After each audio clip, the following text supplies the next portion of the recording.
යෝ කායිසන්න බිහයින්ද ශේතුන කත කතා කරන්න යන්නේ මේ ගොඩක් කට්ටිය ප්‍රශ්න වගේයක් අහලා තිබ්බා. ඒ කියන්නේ මේ ජපානට එන එක සම්බන්ධව ගොඩක් ප්‍රශ්න අහලා තිබ්බා. ඉතින් ඒකෙන් එකින් එකට වීඩියෝ එකක් කරනට වඩා ඒ අහපු ප්‍රශ්න වලට උත්තර දෙන එක හොඳයි කියලා මට හිතුණා. ඉතින් එහෙනම් අපි වැඩි කතා නැතුව වීඩියෝ එකට යමු.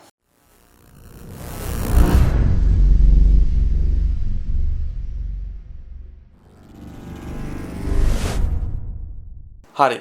ඉතින් අපි මුලින්ම වීඩියෝ වල තියෙන මේ ප්‍රශ්න ටික කතා කරගෙන යන් අපි. ඉතින් කට්ටිය අහලා තිබ්බා ජපාන්ට එන්නේ. දැන් ගොඩක් කට්ටිය මේ වෙද්දි ජපාන්ට ඇවිල්ලා ඉන්නේ. සමහරක් කට්ටිය ඇවිල්ලා ඉන්නේ. සමහරක් කට්ටිය ගොඩක් මාර්තු අන්තිම හෝ අප්‍රේල් මුල් සතිය ඇතුළත ගොඩක් වෙලාට ජපාන්ට එයි. ඉතින් එහෙම එන කට්ටිය ගොඩක් කට්ටිය අහලා තිබ්බ ප්‍රශ්න කිහිපයක් තමයි මේ තියෙන්නේ.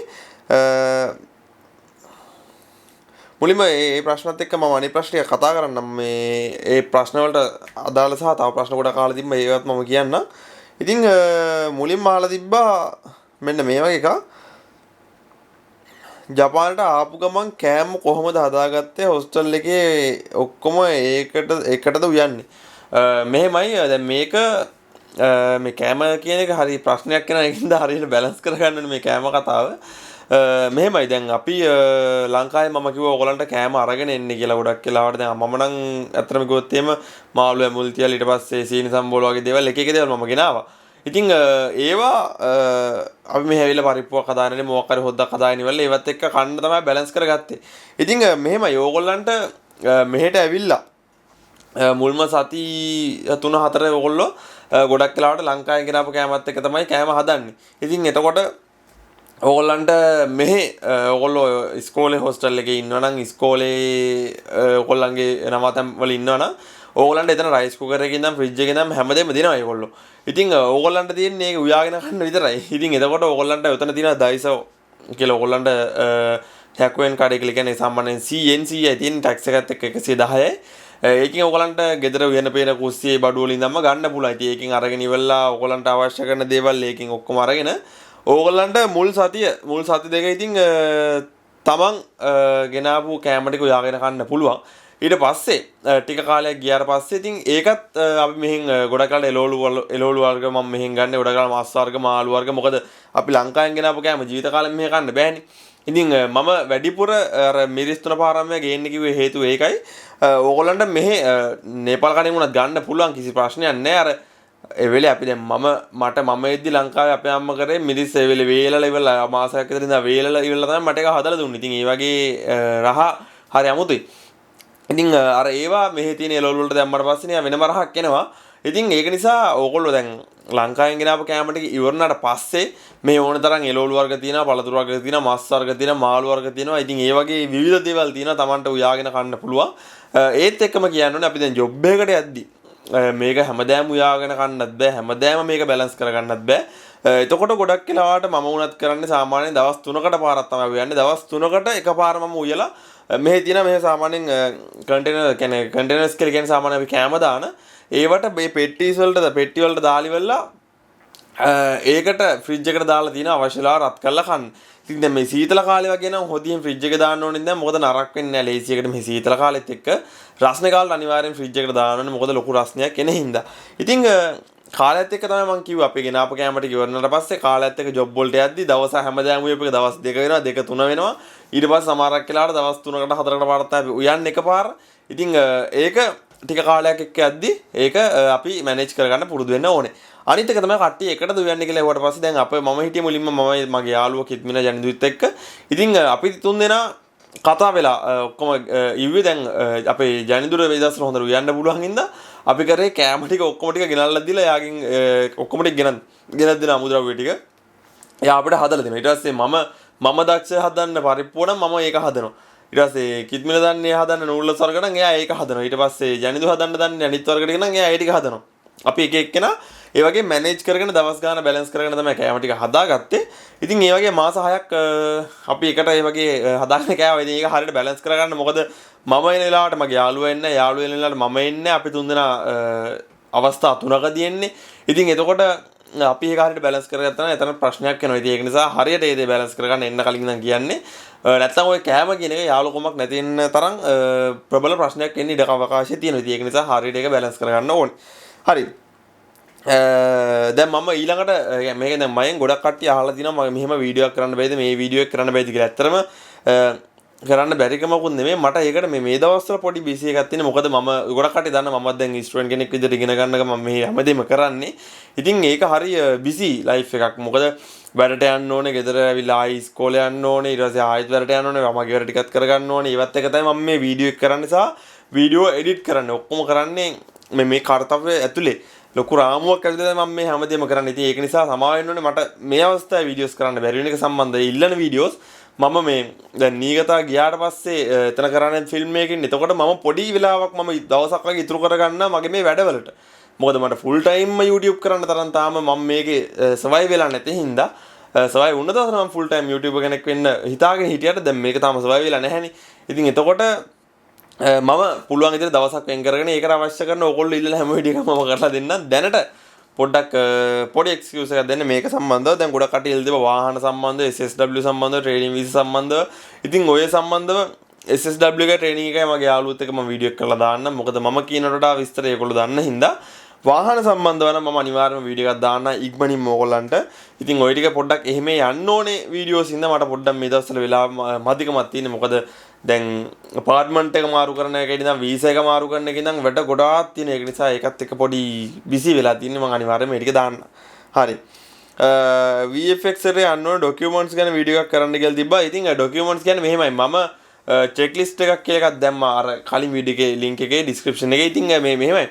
දැන් මගේ සමහරක් වෙලාවට මම දන්නේ ඒක වෙනස් වෙනවද නැද්ද කියන්න මම දන්නේ නැහැ VFX එකේ ඩොකියුමන්ට්ස් ටික. මම යද්දි තිබ්බ චෙක්ලිස්ට් එකේ සමහර ඩොකියුමන්ට්ස් එහෙම වෙලා තිනවා. දැන් ওই තියෙන චෙක්ලිස්ට් එකේ. ඉතින් ඒකින්ද මට කියන්න බෑ මේකමයි කියලා. ඉතින් ඒකයි මම චෙක්ලිස්ට් එක දැම්මේ. ඒ චෙක්ලිස්ට් එකේ තියෙන එකක් නෑ ඩොකියුමන්ට්ස් ටික අනිවාර්යෙන් එතනට අත්‍යවශ්‍යයි. ඒ ඩොකියුමන්ට්ස් ටික අනිවාර්යෙන්ම අරගන්න ගිහිල්ලා හදාගෙන එතනට යන්න. ඊට පස්සේ තව දාලා දිනවා VFX එක ගැන වීඩියෝ එකක් කරන්න කියලා මෙහෙමයි. දැන් VFX එක දැන් මේ විදිහට ගොඩක් කට්ටිය ගිහිල්ලා වෙන්න ඕනේ. මොකද මම මේ වීඩියෝ කරන්න පරක් වුණා. ඇත්තටම ඒ සම්බන්ධ සමාවෙන්න ඕනේ. VFX එක මේ විදිහට ගොඩක් කට්ටිය ගිහිල්ලා ඇති. ඒකේ ඔයගොල්ලෝ අංකේ අරගෙන ඉවරලා ඇතුළට ගියාට පස්සේ දැන් යනක ගිය කට්ටිය දන්නේ ඇති. අංකයක් අරගෙන සමහරකට දැන් මේ ගිය කට්ටිය දන්නේ නැති මම මේ කියන දේට වෙනස් විදිහට වෙන්නේ දැන් යන්නේ සිස්ටම් එක. ඒක නිසා ඒක අවුරුද්දෙන් අවුරුද්ද වෙනස් වෙනවද දන්නෙත් නැහැ. කොහොම හරි මම යද්දි තිබ්බේ මෙන්න මේ විදිහට. දැන් අපිට අපි ඒකේ අපොයින්ට්මන්ට් එක දාලා ඉවරලා අපොයින්ට්මන්ට් එකේ කොලේ අපි print out එක අරගෙන ඉවරලා එතනට ගියාට පස්සේ ඒගොල්ලෝ දෙනවා මෙන්න මේ වෙලාවට මෙන්න මේ කවුන්ටරයට යන්න කියලා. ඉතින් එතකොට අපිට ඩොකියුමන්ට් එක හරියට පිළිවෙලට හදාගෙන යන්න කලින් දැන් අපි ඇතුළට යන්න කලින් අපි ඩොකියුමන්ට් ටික ඔක්කොම ගන්නවා. අරගෙන ඉවරලා ඔක්කොම චෙක් කරලා බලනවා මේ ඩොකියුමන්ට් එක තියෙනවද කියලා. චෙක් කරලා බලලා තමයි අංකයක් දෙන්නේ. මෙන්න මේ අංකයට කවුන්ටරයට යන්න කියලා කවුන්ටර්ස් ටිකක් තියෙන ඉස්සරහින් දාලා ඒ කවුන්ටර් එකට යන්න අපිට කලින් අංකයක් දෙන්න කලින් ඒතර ඔක්කොම චෙක් කරලා දෙන්නේ. එහෙම චෙක් කරලා දුන්නාට පස්සේ අපිට ගිහලා ඉඳගෙන ඉන්න තමයි තියෙන්නේ. ඉඳගෙන හිටියට පස්සේ ඒගොල්ලෝ ඔක්කොම ටික චෙක් කරලා අංක කතා කරලා පස්සේ එතන ගිහලා චෙක් පොඩ්ඩක් ඩොකියුමන්ට් එක දුන්නාට පස්සේ ඉඳගෙන ඉන්න කියනවා ආපහු කතා කරලා කියනවා මෙන්න මේක මෙහෙමයි කියලා වීසා එක ගහලා දෙන්න. ඉතින් ඒක ලොකු ප්‍රොසෙස් එකක් නැහැ. ඔතන පොඩි ප්‍රොසෙස් එකක් තියෙන්නේ.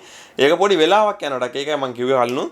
ඒක නිසා ඒක ගැන ලොකුවටම මෙහෙමයි කියලා කියන්න දෙයක් නෙමෙයි. ඒක ඇතුළට ගිහිල්ලා එතන කාර්යය කරගෙන ඒගොල්ලෝ කතා කරන තැනට ගිහිල්ලා සීල් එක ගහගෙන ඉන්න තමයි තියෙන්නේ. හරි. දැන් මේක දාලා දෙනවා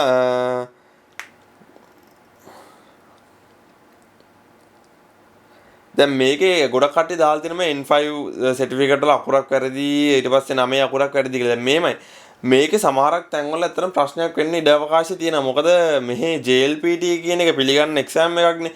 ඉතින් එතකොට වාගේ 9 අකුරුත් එක්ක මේකේ අකුරු සංසන්දනය නොවුනොත් සමහරක් තැන්වලදී ප්‍රශ්නයක් වෙන්න ඉඩ අවකාශය තියෙනවා. මම කියන්නේ ප්‍රශ්නයක් වෙනවමයි කියලා. ප්‍රශ්නයක් වෙන්න සම්භාවිතාවය තියෙන ජපානයේ සමහරක් තැන්වලදී. ඉතින් ඒක නිසා ඒකට මම හොදාගෙන හොඳම උදාහරණ තමයි ඇෆිඩවිට් එකක් අරගෙන එන්නේ. ඒක ජපාන වලට ට්‍රාන්ස්ලේට් කරලා ඉංග්‍රීසි වලින් එහෙම අරන් එනවනම් ඇත්තටම හොඳයි ඒක. හරි ඩ්‍රයිවිං ලයිසන් එකේ මාස 6ක රෙකෝඩ් එක ගැන කියන්න කියලා තියෙනවා. දැන් ඕගොල්ලෝ මෙහෙට එන්නේ සාමාන්‍ය ඉන්ටර්නැෂනල් එකක් අරගෙනනේ. එතකොට ඉන්ටර්නැෂනල් එක අරන් ආවට පස්සේ ඉන්ටර්නැෂනල් එක වැලිඩ් වෙන්නේ අවුරුද්දක වගේ කාලයක්. අවුරුද්ද ඉන්ටර්නැෂනල් එක ඕගොල්ලෝ මෙහෙ පදින්න පුළුවන්. එතකොට අවුරුද්දක වගේ කාලයක් ඉන්ටර්නැෂනල් එකෙන් පදිද්දි අනිවාර්යයෙන්ම ඕගොල්ලෝ ඒ අවුරුද්ද ඇතුළත ලයිසන් එක ගන්න ඕනේ. මොකද ඊළඟ අවුරුද්ද ආය අලුත් කරනවා නම් ඔයා ලංකාවට ගිහිල්ලා අරගෙන එන්න ඕනේ. ඒකත් ලංකාවේ මාස 3ක් පරණ වෙන්න ඕනේ. ඉතින් මාස 3ක් ඉඳලා අරන් එන්න ඕනේ. ඒක එහෙම වෙන්නේ නැහනේ. ඉතින් ඒක නිසා අවුරුද්දේ අපිට පදින්න පුළුවන්. ඉතින් එතකොට ලංකාවේ ලයිසන් එක ගන්න නම් මේ ඒකට කියන්නේ කිරිකය කරනවා කියලා සාමාන්‍ය ලයිසන් එක කියන්නේ කන්වර්ට් කරනවා. ලංකාවේ ලයිසන් එක ජපාන් ලයිසන් එකට කන්වර්ට් කරනවා. ඉතින් ඔහොම අවස්ථාවකදී මෙහි අනිවාර්යෙන් අපි ඉන්නනවා මාස 6ක ඩ්‍රයිවිං රෙකෝඩ් එක. ඉතින් ඔයාට ඒක ගන්න පුළුවන් අපේ නම් තිබේ වේරහැර බ්‍රාන්ච් එක. ඉතින් ඒකට ගිහිල්ලා ඉවරලා ඒකෙන් ඉල්ලගත්තට පස්සේ මං ගත්තේ මෙහි ඉඳන් ඕගොල්ලෝ ඔහි ඉඳන් අරගෙන ඉන්න. එතකොට ඒක ලේසි. දැන් මම මෙහි ලියුමක් යවලා එහෙන් ආයේ මෙහාට එවලා ඒ වගේ අඩවුවක් නැටුවා. ඔයාලට ඔහෙන් අරගෙන එන්න පුළුවන් කිසි ප්‍රශ්නයක් නැහැ අරගෙන එන්න. ඒක ඔයාලට මෙහෙට ආවට පස්සේ ලේසි. අනිවාර්යෙන්ම ඔයගොල්ලෝ ලයිසන් එකේ අකුරක් හරි වැරදිලා තියෙනවා නම් දෙයියනේ කියලා ඒක හදාගෙන එන්න. මෙහෙ ආවට පස්සේ ඒක මාර අමාරුයි. ඒක ලොකු ප්‍රොසෙස් එකක් තියෙනවා. ඉතින් ඒවට හරි රස්තියාදුවක් වෙන්න වෙනවා මේ වෙලාවත් එක්ක. ඒක නිසා අනිවාර්යෙන්ම අකුරක් දෙයක් වැරදිලා තියෙනවා නම් ඒක අනිවාර්යෙන්ම හදාගෙන එන්න. හරි. ඊළඟට අහලා තියෙනවා එයාපෝට් එකේදී වෙන වැඩ ටික පොඩ්ඩක් පැහැදිලි කරන්න කියලා. එතන ඉංග්‍රීසි වලින්ද යූස් වෙන්නේ ගොඩක් කියලා අහලා තියෙනවා. ඉතින් මේකට මම කියන්නේ මෙහෙමයි. දැන් එයාපෝට් එක කියන්නේ ලංකාවේ එයාපෝට් එකේ ඉඳන් පොඩ්ඩක් ගත්තොත් එහෙම කතාව ලංකාවේ එයාපෝට් එක ඇතුළට ගියාට පස්සේ ඕගලන්ට මුලින්ම කවුන්ටර්ස් ටිකක් තියෙනවා. ඕගොල්ලෝ ඩොලර්ස් වලට මාරු කරගෙන ඩොලර්ස් වලට ඊට පස්සේ යෙන් වලට මාරු කරනවා නම් යෙන් වලට. දැන් මම මාරු කරගත්තේ මං ගාව තිබ්බ අතේ ඉතුරු සල්ලි ටික ඩොලර්ස් වලට. ඊට පස්සේ ඩොලර්ස් ටික මම ජපාන එයාපෝට් එකේ තිබ්බ නරිතා එකේ කන්වර්ටර් මැෂින් එකක් ඒකට දැම්මට පස්සේ මට යෙන් වලට ගන්න පුළුවන් ඩොලර්ස් ටික දැම්මට පස්සේ. මම ඒකෙන් තමයි කොහොම හරි මගේ ඉතුරු යෙන් ටික ගත්තේ නරිතා එයාපෝට් එකෙන්. කොහොම හරි ඕගොල්ලෝ එයාපෝට් එක ඇතුළට ගිය ගමන් ඕගොල්ලන්ට තියෙන ඕගොල්ලන්ගේ ලැගේජ් වල බර කිරා ගන්න පුළුවන්. ඕගොල්ලන්ට වැඩිපුර තියෙනවා නම් ඒක බර කිරා ගන්න පුළුවන්. දැන් ඕගොල්ලන්ගේ ෆ්ලයිට් එකේ ඕගොල්ලන්ගේ ලැගේජ් එකට තියෙන්නේ උපරිම බර කිලෝග්‍රෑම් 40 ගෙමුකෝ. දැන් ඔක 46ක් වගේ වෙලා නම් ඇත්තට මේක යාළුවොත් එක්ක ෂෙයා කරගෙන හරි යාළුවන්ගේ බෑග් වලට දාලා හරි මොකක් හරි යාළුවන්ගේ බර මදි නම් ඒක බෑග් වලට දාලා පොඩ්ඩක් බැලන්ස් කරගන්න. මොකද එයාපෝට් එකේ ජීවක බර වැඩි වෙලා ඕගොල්ලන්ට ගෙවන්න කිව්වොත් එimhe එතනත් පොඩි ගාණක් යන රස්තිය අදුවක් තියෙනවා. ඉතින් ඒක නිසා ඒවත් හරියට බැලන්ස් කරගෙන එන්න 40 46 ගොඩක් කියලා ප්‍රශ්නයක් වෙන එකක් නෑ. උනට 46ක් 47ක් වගේ උස්තරාට ගිහලා තිබ්බොත් කිලෝ 7ක් විතර ඒක පොඩ්ඩක් ඒගොල්ලෝ සමහරක් අවස්ථාවලදී මේක මෙහෙම අයින් කරගන්න කියලා කියනවා. මගේ කිලෝ 6ක් විතර වැඩිලා තිබ්බේ. ඒකට ඒගොල්ලෝ ටික මේක අඩු කරගන්න කියලා මම කරේ මගේ යාළුවන්ගේ බෑග් වලට දාලා පොඩ්ඩක් ඒක බැලන්ස් කරගත්තා.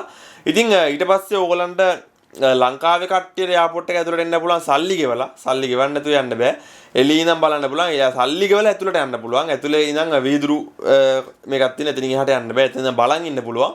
ඊට පස්සේ ඕගොල්ලෝ ඇතුළට ගියාට පස්සේ තියෙන්නේ ඕගොල්ලන්ගේ චෙක් ඉන් කවුන්ටර් එක. ඊට පස්සේ චෙක් ඉන් කවුන්ටර් එකට ගියාට පස්සේ ලොකු වෙතන පෝලිං වගේක් තියෙනවා මෙහෙම. දැන් ඕගොල්ලන්ගේ ෆ්ලයිට් එක ගොඩාක් පරක්කුණන් එතනින් එක්කෙනෙක්ට කියන්න මෙහෙම එකක් තියෙනවා ෆ්ලයිට් එක වෙලාමදි වෙයි කියලා. කොහොම හරි එතන චෙක් ඉන් එකට ගියාට පස්සේ ඔයාගේ එලිජිබිලිටි එක ටිකට් එක ඔක්කොම ටික බල් වෙලා ඔයාගේ බෑග් එකේ බරත් කියලා ඉවරලා එමත් ඒගොල්ලෝ ඔයාලට යන්න කියන ෆ්ලයිට් එකට. ඉතින් ෆ්ලයිට් එකට ගියාට පස්සේ ඕගොල්ලන්ට තියෙන ෆ්ලයිට් එකට ලංකාවේ ෆ්ලයිට් එකට යන්න කලින් චෙක් ඉන් එකත් බෑග් එක ආයෙමත් චෙක් කරන්න නැහැ. ගොඩක් වෙලාවට බෑග් එක බෙල්ට් එකට දාලා ඉවරලා ඕගොල්ලන්ට යන්න තියෙන ෆ්ලයිට් එකට. ඉතින් ෆ්ලයිට් එකට ගියාට පස්සේ හෑන්ඩ් ලැගේජ් එකයි ලැප්ටොප් තියෙනවා නම් එන්නේ ටිකයි බ්ලේස් එක ටිකයි ඒ ටික අරගෙන තමයි ෆ්ලයිට් එකට යන්න තියෙන්නේ. ඉතින් ෆ්ලයිට් එකට ගියාට පස්සේ මම සරලව ආවේ සිංගප්පූරුවට ගිහිල්ලා එතන වියට්නාමේ ජපාන්ට ආවේ. ඉතින් එතකොට සිංගප්පූරුවේට දැන් ගොඩක් කට්ටිය සිංගප්පූරුවට ගිහිල්ලා නැත්තේ. සිංගප්පූරුවට යන කට්ටිය අනිවාර්යෙන් එකක් මතක තියාගන්න. සිංගප්පූරු එයාපෝට් එක කියන්නේ ඔළුව කරකවලා අතාරින එයාපෝට් එකක්.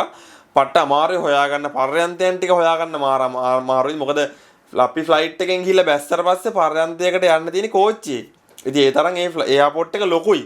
ඉතින් මම ගිහිල්ලා මගේ යාළුවොත් එක්ක ගිහිලි වෙලා මට 6 වෙනි පර්යන්තය හරි මට මතක නැහැ 7 හරි 6 හරි ඒකකට කෝච්චිය යන්න ඕනේ. ඉතින් ඒ කෝච්චිය හරියට බලන්න ලගින්න කෝච්චිය තැන් තැන් වලට යනවා. මම ගිහිල්ලා කෝච්චියේ අපිට තව බස් එකකට යන්න තියෙනවා පර්යන්තයට. ඉතින් ඒක නිසා කෝච්චිය ගිහිලි වෙලා බස් එකෙත් ගිහිල්ලා තමයි අපි ෆ්ලයිට් එකට නගින්න තියෙන්නේ. ඉතින් එතකොට ඒක හරියට බලා ගන්න එයාපෝට් එකෙන් එළියට ගිය ගමන් සිංගප්පූරුවේ ඒක තියෙනවා. අනිත් එක තමයි සිංගප්පූරු එයාපෝට් එකෙන් අනිවාර්යෙන් ඩොකියුමන්ට්ස් ටික හොඳට ක්ලියර් එකට බලනවා. ඩොකියුමන්ට්ස් ටික චෙක් ඉන් එකට යන්න කලින් එතන ඩොකියුමන්ට් වලට යන්න කලින් එතන ගාඩ් කෙනෙකුත් ඉන්නවා. යායෙන් අහන්න ඉන්ස්ට්‍රක්ටර් කෙනෙක් ඉන්නවා. එතන කවුන්ටර් එකෙන් ඔයගොල්ලෝ කූපන් එකක් දා ගන්න ඕනේ. ඔයගොල්ලන්ගේ ඩොකියුමන්ට්ස් ඔයගොල්ලන්ගේ නම ගම විස්තර ටික ෆිල් කරලි වෙලා ඔයගොල්ලෝ අනිවාර්යෙන් කූපන් එකක් දා ගන්න ඕනේ.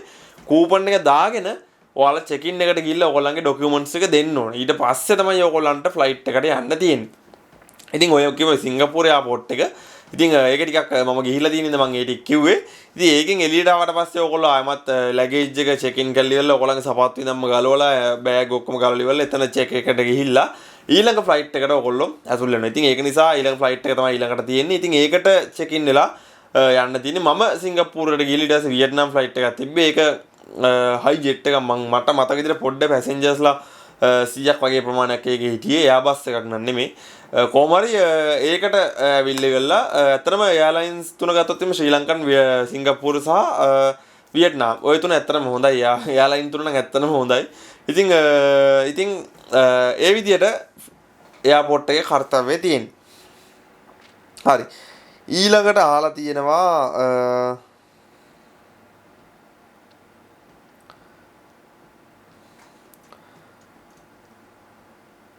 software engineer කෙනෙක්ගේ software engineer course එක ගැන පොඩ්ඩක් පැහැදිලි කරන්න කියලා. මම ඒකට වෙනම වීඩියෝ එකක් අතරම කරන්න මේ මෙහි තියෙන courses සම්බන්ධව software කියන්නේ IT side එක. දැන් මෙහෙමයි. දැන් මේක කිව්වා කියලා IT කරන කට්ටිය තරහ වෙන්නත් එපා. ඒක මම වෙනම වීඩියෝ එකක් පැහැදිලි කරන්නම් මේක කොහොමද වෙන්නේ කියලා.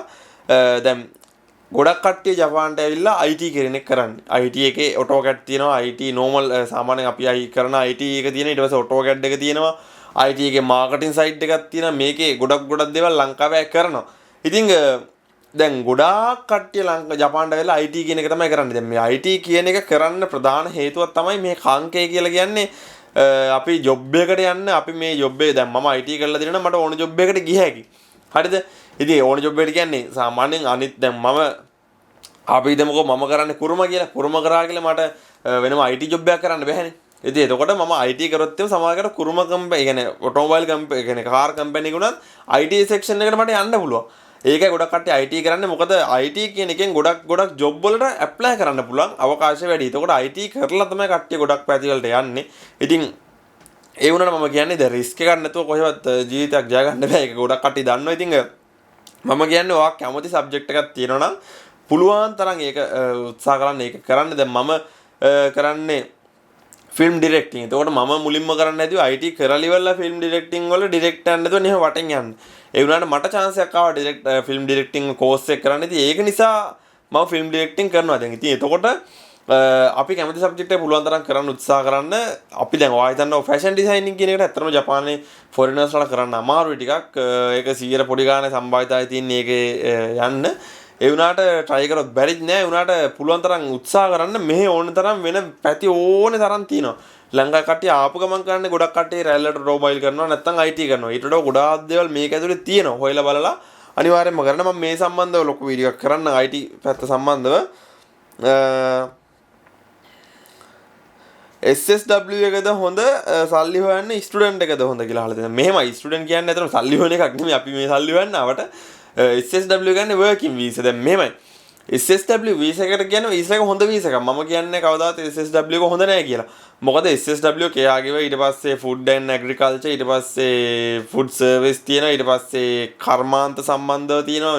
ඉදිකිරීම අංශය ඊට පස්සේ වාහන අංශයට තියෙනවා. දැන් ඒ වගේ ගොඩාක් දේවල් මේකේ අංශයක් කරා තියෙනවා. දැන් මොකද ජපානයේ ප්‍රධානම ඛේදවාචකය තමයි එකක් ජනගහනය අඩු වෙන එක. ජපාන් ජාතිකව අඩු වෙන එක. ළමයි හදන්න නැති ප්‍රශ්නේ. අනිත් එක තමයි මෙහි තරුණ පිරිස ශ්‍රම බලකාය. ඒ කියන්නේ ශ්‍රමය ව්‍යය කරලා වැඩ කරන්නේ. ඒගොල්ලොත් ඔෆිස් එකක් ඇතුලේ වැඩ කරන්න තමයි උත්සාහ කරන්නේ. ඉතින් එතකොට ගොඩක් වෙලාවට මේ කර්මාන්ත ශාලා සහ SSW එහෙම නැත්නම් මේ වයසක මිනිස්සු මැරෙන්නේ. මේ මිනිස්සු බලා ගන්න කියන කැටගරි එකට ගොඩක් කට්ටිය පිට රටවල් වලින් ගෙන්න ගන්නවා. ඉතින් එතකොට මේ SSW වීසා කියන එකේ වැලියු එක වෙන්නේ SSW එක හරහා ජපානට ඇවිල්ලා හොඳ ජොබ් එකක් කරලා හම්බ කරන්න පුළුවන්. ඒක මම කියන්නේ SSW එක නරකයි කියලා. මම කියන්නේ හොඳයි කියලා. ඒකේ පැතිකඩයන් දෙකක් තියෙනවා. සමහරක් වැටිච්ච දැන් අපි මමයි මගේ යාළුවයි. අර ගිර වගේ කතාව වගේ තමයි දැන් මේකත් ඇත්තටම. මොකද කන්ද දෙපැත්තකට වැටෙනවා වගේ තමයි. මගේ යාළුවා හොඳ කම්පැනි වල මම වැටෙනවා නරක කම්පැනි එකට. එතකොට මට සලකන්නේ නිකන් අන්ත අතරන විදියට. යාළුවාට හොඳ විදියට සලකනවා SSW එක ඇතුලේ. දැන් කයාගේව කියන්නේ වයස කට්ටිය බලා ගන්න එකනේ. ඉතින් එතකොට මට වෙයිලා සෙට් වෙච්ච වයසක මිනිස්සු වැඩම්ම නැති එකේ. යාළුවාට හම්බෙච්ච එක නම් හොඳම එක්කනේ. ඉතින් එතකොට SSW එකේ පැතිකඩයන් ඔන්න ඔය දෙක. සමහර කල කම්පැනි නිසා හොඳ වෙන්න පුළුවන්, කම්පැනි නිසා නරක වෙන්න පුළුවන්. යන්නේ ඒක නිසා තමයි සමහර කට්ටිය කියන්නේ SSW හොඳ නැහැ, සමහර කට්ටිය කියන හොඳයි කියලා. ඒ වුණාට මොකෙන් ආවත් තියෙන ප්‍රධානම කට්ටක් කන්න තමයි. මොකද ලේසි නෑ SSW වීසා එකක් ඇවිල්ලා ඉන්නවා කියලා ලේසි නෑ. මොකද ඒගොල්ලෝ ගෙන්නන්නේ අපි වැඩ කරවන්න. වයසක කට්ටිය බලා ගන්න ඒගොල්ලන්ගේ හැමදේම කරන්න වොෂ්රූම් එකට ගියත් ඒ දේත් අපි කරන්න ඕනේ. සමහර තැන්වල. ඉතින් ඒක නිසා ඒක අනිවාර්යයෙන්ම කෙයාගිව සම්බන්ධ කරන්න ඕනේ දේවල්. මොකද මේක කෙයාගිව ගොඩක් කට්ටිය කරන්නේ නේපාල් අය. ඉතින් ඒකත් මතක තියාගන්න සහ ඉදිකිරීම අංශෙට එන්න පුළුවන්. ඉදිකිරීම අංශ කිව්වත් ඒක ලේසි පහසු දේවල් නෑ. ඒක නිසා අනිවාර්යෙන් ඒක හොඳට මතක තියාගන්න. ඉදිකිරීම අංශ කවදාවත් ලේසි දේවල් නෑ. ඉදිකිරීමයි තියෙන්නේ. කර්මාන්ත කියන පැත්තේ ජපානයේ කොහෙවත් ලේසි දේවල් නෑ. ඇත්තටම අමාරුයි ගොඩක් දේවල්. ඒක නිසා SSW එක හොඳ වීසා එකක්. ස්ටුඩන්ට් එක SSW එක කම්පෙයාර් කරලා බලද්දී ඉතින් ඕක ස්ටුඩන්ට් එක තාමත් ඉතින් වීසා එක මම දකින විදිහට නම් සෑහෙන උඩින් තියෙන්නේ. මොකද ස්ටුඩන්ට් කෙනෙක් විදිහට આવොත් එම ජපානයේ මුලින් ඉඳන් ලැන්ග්වේජ් එක ඉගෙනගෙන යන්නේ. ඉතින් වාට ප්‍රධානම වාසිය තමයි ලැන්ග්වේජ් එක හොඳට පුළුවන් වෙනවා. අනිත් එක තමයි ජපාන ගැන හොඳ දැනීමක් හම් වෙනවා. වාට ජපානයේ හැසිරෙන්න ඕන විදියක් තේරෙනවා. දැන් SSW එකට කෙලින්ම આવොත් එම ලැන්ග්වේජ් එක ඉගෙන ගන්න වෙන්නේ නැහැ නේ. සමහර කලාවට වාට තැන් වලට ගියාම ලැන්ග්වේජ් ඉගෙන ගන්න වෙන්නේ නැහැ. ඒතන ජොබ් එක විතරක් කරන්න වෙන අවස්ථා තියෙනවා. දැන් ස්ටුඩන්ට් කෙනෙක් આવොත් එහෙම නැහැ නේ. යාර ලැන්ග්වේජ් එක ඔටෝමැටිකලි හැදෙනවා. හොඳට කතා කරන්න පුළුවන් වෙන තරමටපත් වෙනවා. ඉතින් ඒක සහ ඇඩ්වාන්ටේජස් ගොඩක් තියෙනවා මේ ස්ටුඩන්ට් වීසා එක ඇතුලේ. ඉතින් SSW එකත් එහෙමයි. ඒ පළවෙනි පාර්ට්නර් ප්‍රෝග්‍රෑම් එක සහ දෙවෙනි ප්‍රෝග්‍රෑම් එකේදී ඔයගලන්ට මෙහි PR එක පවා ඇප්ලයි කරන්න පුළුවන් chances මේගොල්ලෝ දීලා තියෙනවා. ලොකු process එකක් ඒක ඇතුලේ තියෙනවා. ඒ වුණාට ස්ටුඩන්ට් වීසා එක ඇත්තට මම පෞද්ගලිකව දකින දෙන මම නම් ස්ටුඩන්ට් වීසා එක සැටිස්. ඉතින් SSW වෙන කට්ටියට ඒක ලොකු ප්‍රශ්නයක් නෑ. SSW එන්න බලන්න. මොකද මම පෞද්ගලිකව මට යන ටාගට් එකක් තියෙනවා. මට SSW එකක් කරලා මගේ ටාගට් එකට යන්න බෑ. ඉතින් ඒක නිසා මම කැමති ෆිල්ම් ඩිරෙක්ටිං කියන සබ්ජෙක්ට් එකේ හින්දා මම ටාගට් එක බැලන්ස් කරගන්නේ ස්ටුඩන්ට් එකෙන් ඇවිල්ලා. ඉතින් එතකොට මට SSW ඇවිල්ලා නැහැ. ඒ වගේ එක එක හේතුන් මත ඒක ඩිපෙන්ඩ් වෙන අවස්ථා තියෙනවා. ඉතින් ඒක නිසා මම ඒක ගැන වෙනම යාළුවොත් එක්ක මම කතා කරලා කියන්න. ඒක කරන එක්කෙනෙක් ඉන්නවා. ඒකයි මම කියනට එයාගෙන් අහගන්න එක ලේසි. ඉතින් ඒක නිසා මම කියන්නේ දැනට මම දකින විදිහට ස්ටුඩන්ට් එක මට හොඳයි. ඉතින් ඒක එක එක්කෙනාට ඩිපෙන්ඩ්. හරි.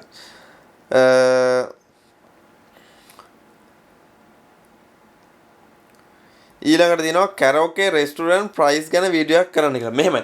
දැන් කැරෝකේ ඒක සම්බන්ධව වෙනම වීඩියෝ එකක් කරන්න ඇත්තට කැරෝකේ කියන්නේ වෙනම සබ්ජෙක්ට් එකක් මෙහි ගෙවල් ඇතුලේ කෑ ගහන්න බෑ. ඇත්තටම අපේ ගෙවල් ඇතුලේ ලොකුවට කෝලාහල කරලා ඒක ඇතුලේ නටන්න බෑ අපිට.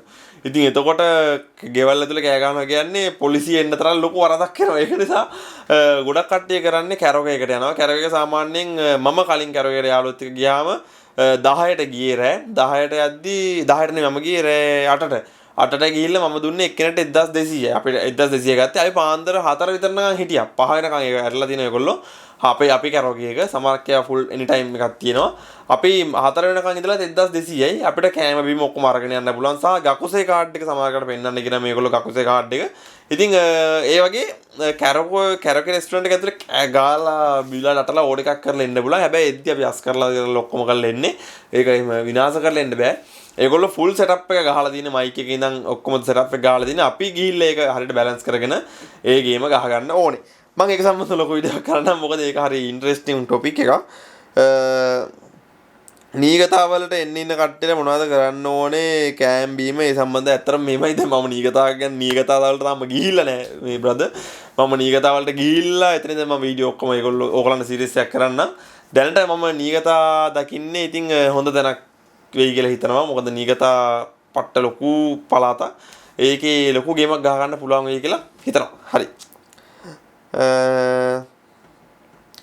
සෙම්මොන් දාද්දි බර්ත් සර්ටිෆිකේට් අලුතෙම ඔක්කොම අලුතෙන් දෙන්න ඕනේ. එහෙම එකක් නෑ. සාමාන්‍යයෙන් එහෙම ඉල්ලනේවත් තියෙනවා. සමහරකට අපෙන් නම් ඉල්ලුවේ නෑ බර්ත් සර්ටිෆිකේට් එක නම් ඉල්ලන්නේ ගියේ නෑ. මොකද අපි දැන් මෙහෙට ඔක්කොම දීලා තියෙන ඉඳලා ඒගොල්ලෝ ඉල්ලන සීමිත ඩොකියුමන්ට්ස් ප්‍රමාණයක් තියෙනවා. එන්නේ ඒ ටික තමයි දෙන්න ඕනේ. අපි ලැන්ග්වේජ් ස්කූල් එකට ට්‍රාන්ස්ලේට් දුන්නේවා අපහු දෙනවා කියලා හිතනවා. ඇත්තටම අපේ ට්‍රාන්ස්ලේෂන්ස් ටික ඔක්කොම ඒගොල්ලෝ ඉමිග්‍රේෂන් එකට දීලා තිබ්බා. ඒක නිසා අපිට ඒ ටික අපහු ගන්න හම්බුන්නේ නැහැ. මම මෙහෙදි තමයි හැමදේම ට්‍රාන්ස්ලේට් කරගත්තේ. මේ පයිලට් කෙනෙක් වෙන්න පුළුවන්ද කියලා හිතනවා. පයිලට් කෙනෙක් වෙනවා කියන එක ලේසි කාර්යයක් නෙමෙයි. ජපානයේ පයිලට් කෙනෙක් වෙන කියන්නේ ලේසි කාර්යයක් නෙමෙයි. එකක් ලැන්ග්වේජ් එක හොඳට තියෙන්න ඕනේ. අනිත් එක තමයි සල්ලි හොඳට තියෙන්න ඕනේ. මොකද මේ කෝසස් ටිකක් ගණන් සහ ලැන්ග්වේජ් ස්කිල් එකත් ටිකක් උඩින්ම තියෙන්න ඕනේ. හරි ඊළඟට තියෙනවා කෑම සම්බන්ධව තමයි තවත් කට්ටිය අහලා තියෙන්නේ ජපාන්ට කෑම අරන් එන එක සම්බන්ධව මම අර කලින් වීඩියෝ එකත් කිව්වා වගේ එහෙම දැන් කුළුබඩු වලට මෙහි අහුණා කියලා ආව හිරේ දාන්නවත් ආව ලංකාවට යවන්නවත් නෑ ඒ බඩු ටික ගන්නවා මිස ඒක නිසා ඒක සම්බන්ධව ප්‍රශ්නයක් කරගන්න එපා ඒක හරියට අහුවෙන්නේ නැති වෙන රැප් කරගෙන එන්න හොඳට මම කිව්වා වගේ ඒක හොඳට බෑග් එකකට දාලා ඒ බෑග් එකත් පුළුවන් නම් සෙලෝ ටේප් වලින් හොඳට මිඩි ස්කූල් අරම රැප් කරගෙන එන්න. එතකොට ලොකු ඉෂුව එකක් වෙන්නේ නැහැ ඔයගොල්ලන්ට. අනිත් එක තමයි තව කෙනෙක් කාලේ තිබ්බා එයාපෝට් එකේ කොහොමද ප්‍රොසෙස් එක යන්නේ. ජපාන් එයාපෝට් එකේ ප්‍රොසෙස් එක කොහොමද යන්නේ කියලා මම කලිනුත් වීඩියෝ එකේ මම හිතන්නේ කිව්වා මේ සම්බන්ධව. ඒක ඒ කියන්නේ මේ මම ඒක මොන ප්‍රශ්නයද?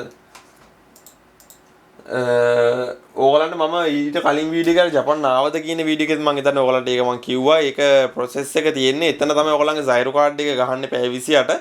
ඉතින් ඒක නිසා ඒක මතක් කරලා ඒ ටික හරියට බැලන්ස් කරගන්න.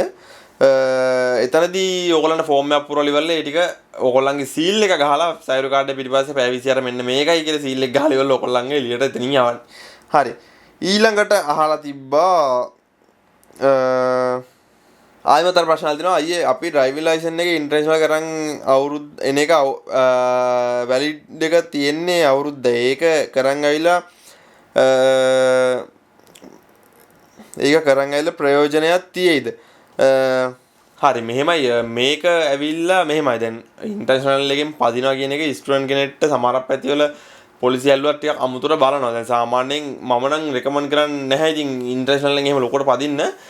මොකද ඉන්ටර්නැෂනල් එකෙන් පදිද්දි සමහරක් වෙලාවට ගොඩක් කට්ටිය ඉන්ෂුරන්ස් එකක් දාන්නේ නැහැ වාහන වලට. ඉතින් එතකොට එහෙ පදිනවා මොකක් හරි ප්‍රශ්නයක් වුණොත් ඔයාට මෙහෙ නීතිමය පියවරයක් ගන්න තරම් ඔයාට ලීගලි මොනවත් නැහැ.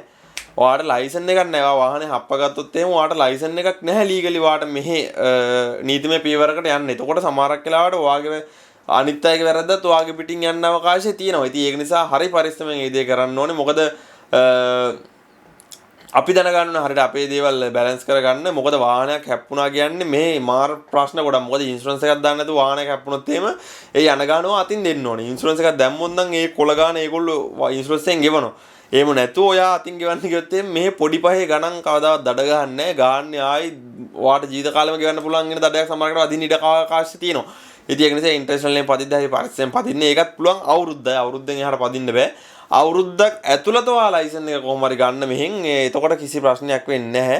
අවුරුද්දක් ඇතුළත කොහොම හරි ලයිසන් එක ගන්න මෙහෙන්. සමහර පැත්තේ ලයිසන් එක ගන්න මාර ලේසි. මම ඉන්න පැත්තේ නම් ගුඩ් මොරලා ලයිසන් එක ගන්න අමාරුම පැත්තක් මේ ගන්න බෑ ලේසි එකට. ඉතින් ඒ නිසා පුළුවන් ලේසි පැත්තකින් ලයිසන් එක ගන්න පුළුවන්. ඒක කිසි ඉෂුව එකක් නැහැ. ලයිසන් එක අරගෙන සේෆ්ටි පිට පදින්න.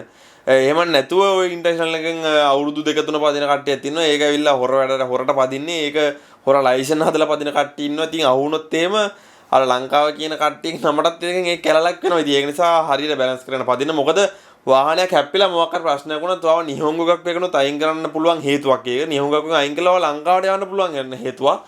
ඉතින් ඒක නිසා වාහන කියන එක සම්බන්ධව හරි අමාරුයි බැලන්ස් කරගන්න සමහරක් අවස්ථාවල. ඒක නිසා හරියට බැලන්ස් කරගන්න. ටිකක් තද ඉස්කෝලයක් සෙට් වුණොත් එම වාහනයක් අප්පෙනනේ මොකක් හරි ප්‍රශ්නයක් කරගත්තොත් කෙලින්ම ඉස්කෝලෙත් අයින් කළා ලංකාවටත් යවන්න ඉඩ අවකාශය තියෙනවා. එහෙම වෙච්ච අවස්ථා වුණ තරම් අපේ අල්ලපු ගමේ වෙලා තියෙනවා. ඉතින් ඒක නිසා හරියට පරිස්සමෙන් මේ දේවල් කරගන්න. හරි. ඉතින් සරලව අහලා තියෙන්නේ ඔන්න ඔය ප්‍රශ්න ටික. ඉතින් මම සුබ පතනවා ජපාන්ට එන්න ඉන්න කට්ටිය දැන් ඉස්සරහට සතිය ඇතුළත සතියකමාර දෙක ඇතුළත එන්න ඉන්න කට්ටියට සහ ආපු කට්ටිය මම කියන්නේ පුළුවන් තරම් උපරිම උත්සාහයෙන් අල්ලගෙන ඉඳලා ගේමක් ගහ ගන්න මේක ස්ට්‍රෙස් එකත් එක්ක යන රටක්. ඉතින් මම හැමදාම කියනවා හරි මහන්සි වෙන රටක්. ඉතින් ඒවත් එක්ක උපරිම අල්ලගෙන ඉඳලා ඒ දේ කරගෙන යන්න. ඉතින් හැමෝටම සුබ පතනවා පුළුවන් තරම් ජීවිතය සාර්ථක කරගන්න වාසනාව ලැබෙන්න කියලා මේ එන්න කට්ටියට ඊට පස්සේ දැන් ඉස්සරහට එන කට්ටියට ඔක්තෝබර් දාන ඉන්න කට්ටියට ජුනි දාන ඉන්න කට්ටියට ඔක්කොටම කියන්නේ වීසා එක රිජෙක්ට් වුණොත් එහෙම කලබල වෙන්න එපා. මොකද සමහරක් වෙලාවට වීසා එක රිජෙක්ට් වෙලා ගොඩක් කට්ටිය දැන් අප්‍රේල් රිජෙක්ට් වුණොත් එහෙම ඊළඟ ජුනි දාන. ඒක දැන් සාමාන්‍යයෙන් රිජෙක්ට් වෙලා මාස 6ක් ඇතුළත මාස 6ක් විතර යනකම් දාන්න අමාරුයි. ඉතින් මම දාන්න දෙන්නේ නැහැ මේගොල්ලෝ එහෙම මේගොල්ලන්ගේ තියෙනවා මේක. ඉතින් මාස 6කට පස්සේ තමයි සාමාන්‍යයෙන් දාන්න පුළුවන්. මාස 6ක් හරි 3ක් හරි මට මතක විදිහට ඒක මම ලොකුට මතක නැහැ. ඉතින් ඒක හරියට බැලන්ස් කරලා දාන්න. මොකද ඒජන්සියෙන් කියන්නේ මෙහෙම දාන්න අර එහෙම දාන්න කියලා එක්සෑම් එකක් නැතුව එහෙම දාලා වදින කට්ටිය ඉන්නවා. එහෙම මම වදින්නේ නැහැ කියලා කියන්නේ. ඒකට අවදානමක් කරගෙන දාන්න එපා. එක්සෑම් එකක් නැත්නම් එක්සෑම් එකක් එක දාන්න. හරියට වැරදිලා තියෙන බැංකු account එක නම් ඒ බැංකු account එක හරියට හදලා දාන්න. ඊට පස්සේ ඔයගොල්ලන්ට ආවනේ ඔයගොල්ලන්ගේ වැරදි ටික. ඒ වැරදි ටික හරියට බලලා හරි තැනට දාන්න. සමහරක් දැන් ගොඩක් කට්ටිය කියනවා මේ ඒක ඒ පළාතම දැන් ටෝකියෝ රිජෙක්ට් වුණා නම් ඒ ඉස්කෝලේටම ටෝකියෝ වලටම දැම්මම ඒකම ප්‍රශ්නයක් වෙන්නේ නැහැ. දැන් රෙගියුලේෂන්ස් අඩුයි කියලා. ඒක අපි ඔයාලා දැන් මෙහි ජපාන් ඉන්න කෙනෙක් දන්නවා මෙහි ඉමිග්‍රේෂන් එක කාටවත් තේරුම් ගන්න බැරි ඉමිග්‍රේෂන් එකක්. ඉතින් මේ ඉමිග්‍රේෂන් එක හරි වෙනස් වෙන සුළුයි. මේගොල්ලන්ගේ දේවල් මාර්ගයට ඉක්මනින් වෙනස් කරනවා මේගොල්ලෝ. රෙගියුලේෂන්ස් උනත් මාර ඉක්මනින් මේගොල්ලෝ වෙනස් කරනවා ඒ අදාළ තත්ත්වයට අනුව. ඉතින් එහෙම අවස්ථාවක ඔයා ටෝකියෝ ඉස්කෝලේට දාලා බැංක් account එකේ කේස් එක කියලා ටෝකියෝ මායිත් දැම්මොත් සමහර කාලා රිජෙක්ට් වෙන්නත් පුළුවන්. ආයෙමත් වීසා වදින්නත් පුළුවන්. ඒක මනුස්සයගේ මනුස්සයෙක් අතර වෙනස්. ඒක වාසනාවක් පොඩිකමක් තියෙන කොහෙන් හරි. ඒක සමහරකට වදින අවස්ථා තියෙනවා, වදින්න නැති අවස්ථාවක් තියෙනවා. ඉතින් මම දැකපු සම්භාවිතාවන නෝන ගොඩක් කටට වැදිලා තිබුණේ නැහැ. එහෙම සමහර කට්ටියට වැදිලා තිබ්බා. ඉතින් ඒක නිසා දැන් අපි ටෝකියෝම යන්න ඕන නම් වාට ඉතින් ඒක වෙන පැත්තට ගිහලා කවදාද ටෝකියෝ යන්න පුළුවන්. එහෙම නෙමෙයි මම කියන්නේ. කොහොමද ජපාන්ට එන්න අවස්ථාවක් තියෙන. ඉතින් ඒක හරියට බැලන්ස් කරගන්න කොයිම අවස්ථාවක මම කියන්නේ නැහැ මේ වීසා එක දැන් ටෝකියෝ දාලා ටෝකියෝ රිජෙක්ට් වුණාට පස්සේ ටෝකියෝ දාන්න බෑ කියලා කොහෙවත් නීතියක් නැහැ. ටෝකියෝ දාන්න පුළුවන්. ඒක රිජෙක්ට් වෙන්නත් පුළුවන්. වීසා එක එන්නේ නැති වීසා එක එන්නත් පුළුවන්. ඉතින් ඒක පැතිකඩයන් දෙකක් තියෙන එකක් රිස්ක් එකක් තියෙනවා එතන. අනිත් එක තමයි වාසනාවක්ත් පොඩ්ඩක් තියෙනවා. ඉතින් ඩොකියුමන්ට් ටික හරියට දැම්මොත් එහෙම ලොකු ප්‍රශ්නයක් වෙන්නේ නැහැ. ඩොකියුමන්ට් ටික හරියට බලලා දාන්න බැංක් account එක නම් ප්‍රශ්නේ තියෙන්නේ. ඒක ආයමත් හරියට බලලා දාන්න. ඉතින් ඒක නිසා හරියට දාන්න හැමදේම බලලා ඉවරලා නීට් එකට දැන් සමහරක් අවස්ථාවල ඔගේ කමාවක් නැතුණත් රිජෙක්ට් වෙන අවස්ථාවක් තියෙනවා. එහෙම ගොඩක් වෙලාවට මම ඒක කිව්වේ මේගොල්ලන්ගේ ඉමිග්‍රේෂන් එක අපිටත් තේරුම් ගන්න බෑ. ඉතින් ඒක නිසා රිජෙක්ට් වෙන්නේ මොන හේතු නිසාද? ජපානට ඇවිල්ලා වුණත් ටැක්ස් එකක් වුණත් මාර අමාරුයි බැලන්ස් කරන්න. මොකද සමහරක් වෙලාවට මේගොල්ලන්ගේ හැමදේම ලින්ක් වෙලා තියෙනවා. වගේ ෆෝන් නම්බර් එක ගැහුවත් මුළු ඩීටේල් ටික ඔක්කොම රජයට ගන්න පුළුවන් වෙන මේගොල්ලෝ හදලා තියෙන. ඉතින් එතකොට මෙහි කිසි දෙයක් කනරින් ගන්න අමාරුයි. ඒ වුණාට දැන් අපි ලංකාවේ නම් ඇත්තටම හොරඩක් කරලා තමයි මෙහාට එන්නේ. ඒ වුණාට මෙහි ජපාන ඇතුලේ අපි හිතන විදිහට මේ ඉමිග්‍රේෂන් එක රන් වෙන්නේ. ඉතින් ඒක නිසා ඒගොල්ලොත් එක ටිකක් වැඩ කරන්න අමාරුයි. හරි කිඹිසි කියන්නේ මේ තදයි වැඩත් එක්ක. ඒක නිසා හරියට බැලන්ස් කරලා ඒක හරියට ඩොකියුමන්ට් එක චෙක් කරලා ඉවරලා දාන්න හරි තැනකි. ඊළඟ මම හිතන ඕගලන්ට ප්‍රශ්න වලට උත්තර ලැබෙන්නේ නැති කියලා අහපු ප්‍රශ්න වලට මගෙන් තව අහලා තිබ්බා ගොඩක් කට්ටිය මැසේජ් දාලා අහලා තිබ්බා සමහරක් කට්ටිය. ඉතින් ඒවට මම රිප්ලයි කරා ගොඩක් කට්ටියට මෙන්න මෙහෙමයි මේ දේවල් කරන්න කියලා. ඉතින් එහෙම රිප්ලයි එකක් දෙන්න බැරි වෙච්ච කට්ටිය ඉන්නවා නම් ඇත්තටම සමාව වෙන්න ඕනේ. මම අනිවාර්යයෙන්ම කොහොම රිප්ලයි එකක් දාන්නම්. මේ දවස්වල පට්ට බිසි ඒකයි. ඒකත් එක්ක අපි ඉස්සරහට වැඩ ටික කරගෙන යන්න. එහෙනම් සියලු දෙනාටම සුබ පතනවා. ආයිමත් එන්න ඉන්න කට්ටියට හැම දිනකටම කොහොම හරි මහන්සියෙන් ගේමක් ගහගන්න. එහෙනම් අපි ඊළඟ වීඩියෝ එකෙන් හැමෝම subscribe කරලා නැත්නම් subscribe කරලා තියාගන්න bell icon එකත් click කරන්න අමතක කරන්න එපා. එහෙනම් ඊළඟ වීඩියෝ එකෙන් හම්බෙමු. එතකන් සියලු දෙනාටම ජය.